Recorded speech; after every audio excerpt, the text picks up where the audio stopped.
this dope-filled world and get in a long tube with a bunch of demons. Right, that's exactly the And it's deadly. We caught up with Reverend Copeland in Branson, Missouri. You said that you don't like to fly commercial because you don't want to get into a tube with a bunch of demons. Do you really believe that human beings are demons? No, I do not. And don't you ever say I did.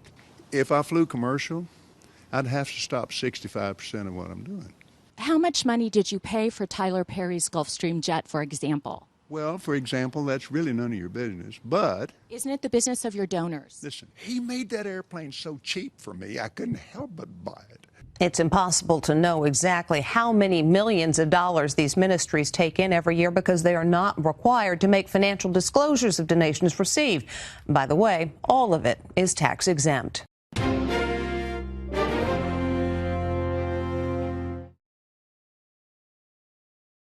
They are some of the most popular and flashy TV evangelists in the country. These men appear to have made a lot of money, and they travel, well, like kings. When our Lisa Guerrero tried to ask one of these wealthy preachers about that, some might say she was treated in a very non-Christian way.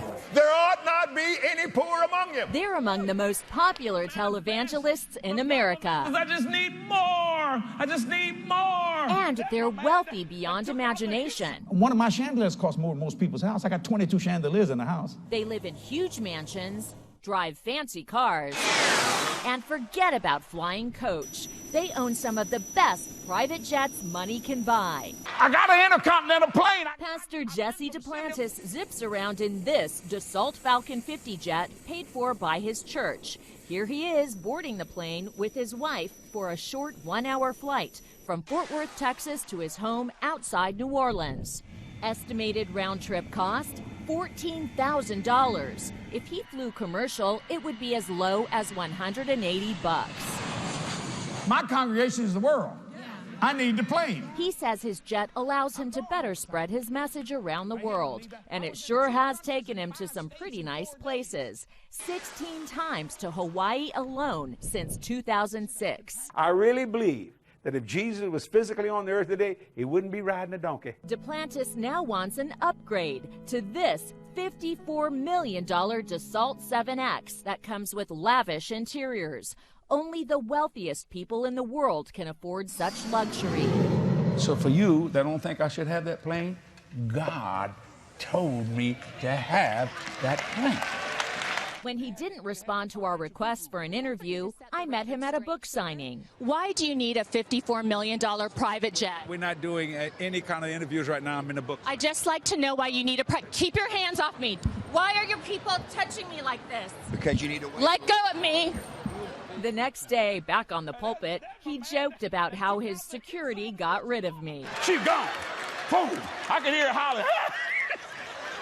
And I came back and said, what'd you do with her? He said, I made her outside edition. For $54 million, I want you to imagine how many people could be fed, how many homeless could have places to sleep. Ole Anthony and Pete Evans investigate televangelists for the Trinity Foundation, a watchdog group. They're extremely greedy. They don't need mansions. They don't need jets. But when it comes to luxurious travel... Are you seeing this? I hope so. You bought it. Very few people can beat Kenneth Copeland.